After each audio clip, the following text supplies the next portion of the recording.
नमस्कार, breaking now देख रहे हैं आप और मैं हूं आपके साथ परवीन शेख। इस वक्त की बड़ी खबर पाकिस्तान से आ रही है। पाक आर्मी पर एक के बाद एक दो धमाके हुए हैं जिसकी गूंज आसिम मुनीर तक पहुंची है और इन हमलों की जिम्मेदारी बीएलए ने ली है। आपको बता दें कि आर्मी पर हुए इस अटैक में 29 जवानों की मौत हो गई है। क्या है पूरी खबर, इस पर ज्यादा चर्चा के लिए मेरे साथ जुड़ रहे हैं कैपिटल टीवी के editor in chief doctor Manish Kumar. क्या खबर आ रही है पाकिस्तान से? देखिए, बीएलए ने बाकायदा एक अपना प्रेस रिलीज जारी करके इस घटना की पूरी जिम्मेदारी ली है और साफ साफ कहा है कि चेतावनी दी है मुनीर को कि बलूचिस्तान के अंदर किसी भी तरीके से अगर आर्मी कोई दमन का काम करेगी तो इसी तरीके से लगातार निशाने पे पाकिस्तान की आर्मी होगी। मतलब पाकिस्तान की सेना अपने ही देश के अंदर सुरक्षित नहीं है। आप ये समझिए कि लगातार पिछले एक सप्ताह के अंदर 50 इस तरह के अटैक हुए हैं। क्या कह रहा है, 29 occupying Pakistani army personal eliminated, 2 हमले किए गए। और आपको जान के हैरानी होगी कि एक हमले में जिस बस के अंदर कुछ लोग बैठे हुए थे उसमें कव्वाली गाने वाले लोग थे, उनको बाकायदा अलग कर दिया गया।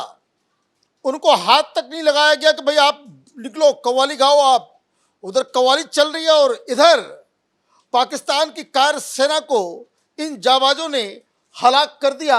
और उसकी जो डिटेल है वो ऐसी प्लान, ऐसी डिटेलिंग करके ये बीएलए ने जानकारी दी है। वो पाकिस्तान के आर्मी के पसीने छूट रहे हैं कि अब करे तो करे क्या जी। क्योंकि क्या बताया गया है, Balochistan liberation army freedom fighters targeted occupying Pakistan army in 2 separate operations in Kalat and Quetta। 2 जगह कलात और क्वेटा में ये 2 ऑपरेशन किए गए। अलग अलग शहर, दोनों के बीच करीब 200 किलोमीटर की दूरी है और दोनों ही जगह पे घात लगा करके इन लोगों ने आर्मी को टारगेट किया है। ये नहीं कि कोई पाकिस्तानी आ गया कहीं एट रैंडम, जैसे हिंदुस्तान में ये पाकिस्तानी आते हैं तो एट रैंडम जो है ब्लास्ट कर दिया या कुछ कर दिया। यहां सिर्फ और सिर्फ पाकिस्तान की आर्मी को टारगेट किया जा रहा है। An IBO was carried out in Kalat in which the occupying army suffered heavy losses while in an IED attack targeted occupying army in Quetta. बड़ी बात क्या है, पाकिस्तान की आर्मी को बीएलए कह रहा है ऑक्युपाइंग आर्मी, मतलब यहां जबरदस्ती पे कब्जा करने वाली आर्मी। वो अपनी आर्मी नहीं मानते। ये स्वतंत्रता संग्राम चल रहा है कि 2 जगह जो है ये ऑपरेशन जो है वो किया गया। अब उसकी डिटेल में वो बताते हैं कि बलूच आर्मी स्पेशल यूनिट फतेह स्क्वाड, ये काम फतेह स्क्वाड ने किया है। स्पेशल यूनिट और जिराब का भी जिक्र हो रहा है, वो क्या है? वो मैं बताता हूं।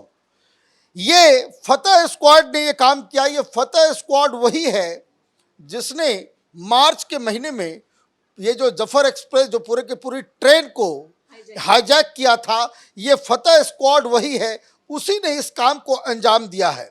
Targeted a bus carrying occupying Pakistani army personnel at Nimrag crossing in Kalat in an armed attack।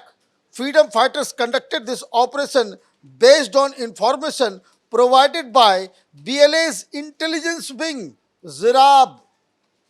यह है जिराब जो आपने सवाल पूछा।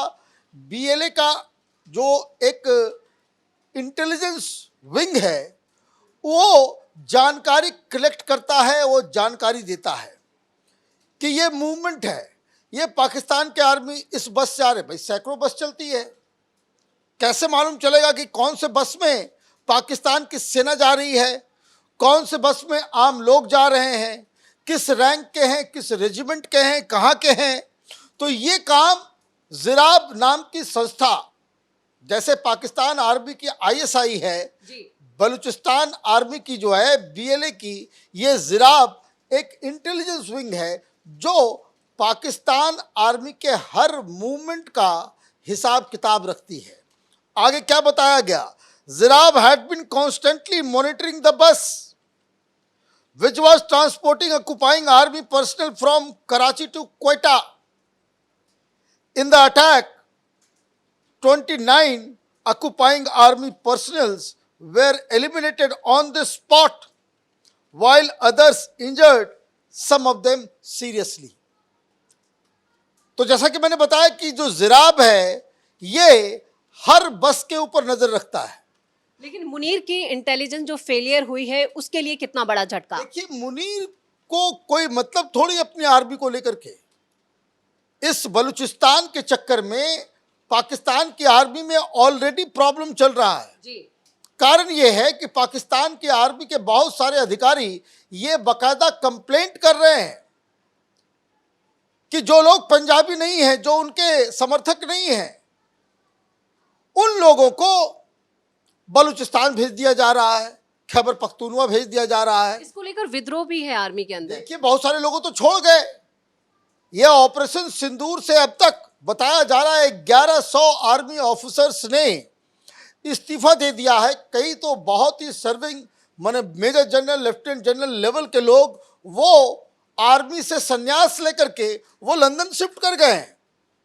और उसका कारण यही है कि ये आदमी सरकार को पंगु बना करके, बाकायदा इसके बारे में कहा जा रहा है कि एक ऑफिस इसने खोल रखे अपने रिश्तेदारों के साथ। पाकिस्तान के अंदर जितने ट्रांसफर पोस्टिंग हो रहे हैं उसी के जरिए हो रहा है, खूब कमाई हो रही है। और इसलिए जो आपने कहा कि पाकिस्तान के आर्मी के अंदर एक बवाल मचा हुआ है कि जिसे भी इसको पसंद नहीं आता, जो लगता है कि वो उसके जो है रास्ते में आ सकता है, आगे चल करके चुनौती बन सकता है, उसको वो कलात भेज देंगे, उसको वो क्वेटा भेज दिया जाता है, उसको जो है खैबर पख्तूनवा भेज दिया जाता है। तो इसको लेकर के एक ऑलरेडी पाकिस्तान के आर्मी के अंदर, और वहाँ क्या हो रहा है, वहाँ इस तरह से टारगेट किया जा रहा है, इस तरीके से टारगेट किया जा रहा है। और मीडिया क्या कर रही है, मीडिया बलूचिस्तान के इशू को बाकायदा समझने के बजाय वहाँ ये कहा जा रहा है कि ये जो है ये फितनाए हिंदुस्तान है, ये जो है ये फितना कर रहे हैं, ये सब जो है ये हिंदुस्तान करवा रहा है। आप करते रहो, बोलते रहो, उससे कोई फर्क नहीं पड़ता, क्योंकि ये जो बलूचिस्तान के लोग हैं ये बाकायदा इस तरह से प्रेस रिलीज करके कोई क्लेम करता है भाई लश्कर तोयबा और ये तमाम जो तुम्हारे चट्टे बट्टे हिंदुस्तान के अंदर में इस तरह का आतंक करते हैं, क्या वो इस तरह से डिक्लेयर करते हैं? लेकिन इस बार जो 2 अटैक किए गए हैं बीएलए की तरफ से, उसमें आर्मी को बहुत ज्यादा नुकसान हुआ है। ये भी बताया जा रहा है कि कई कमांडिंग ऑफिसर और एक जनरल की भी मौत हुई है। देखिए, इसमें जो मैंने कहा कि जो जिराब है जी। वो बाकायदा हर बस के मूवमेंट के ऊपर उसकी नजर है। वो टारगेट करेंगे तो वो ऐसे ही हाई वैल्यू टारगेट में उनको जो है वो पकड़ा जाएगा। कैसे मालूम चला भाई ट्रेन के अंदर जो है इतने लोग हैं? क्यों वहां आप देखिए, ऐसा नहीं कि इनडिस्क्रिमिनेट मारपीट करते हैं ये लोग। वो जफर एक्सप्रेस के अंदर भी जब मामला सामने आया तो जो लोग बाहर आए उन्होंने क्या कहा कि जो आर्मी के लोग नहीं थे उनके परिवार को, बच्चों को बाकायदा उनको बाहर किया गया, उनको बहुत ही सेफली उस ट्रेन से उतार करके बाकायदा गाड़ी करवा करके उनको कहा गया कि भाई आप जाएं। सिर्फ आर्मी वालों को ही टारगेट किया गया। तो इसलिए ये जो मसला है आतंकवाद का, ये आतंकवाद का मसला वो चिपक नहीं रहा है बलूचिस्तान में। वो ये लग रहा है कि ये लड़ाई चल रही है, फ्रीडम फाइटर्स की लड़ाई चल रही है। आतंकवाद तो वहां कमाना जाएगा कि जब आप इनोसेंट सिविलियंस को जो है आप टारगेट करते हो। लेकिन बोला है ये जंग जारी रहेगी, यानी अभी और अटैक होने वाले हैं बीएलए की तरफ से। अभी मैंने बताया कि पिछले एक सप्ताह में 50 के आसपास अटैक हो चुके हैं और लगातार इस तरह से अटैक किया जा रहा है। इसका मतलब ये है कि जफर एक्सप्रेस के हमले के बाद से भी पाकिस्तान की आर्मी संभली नहीं है, उनके तरफ से कोई इस तरह की कार्रवाई नहीं हुई है कि जिससे बीएलए डर जाए या बीएलए अपने ऑपरेशंस को रोक दे।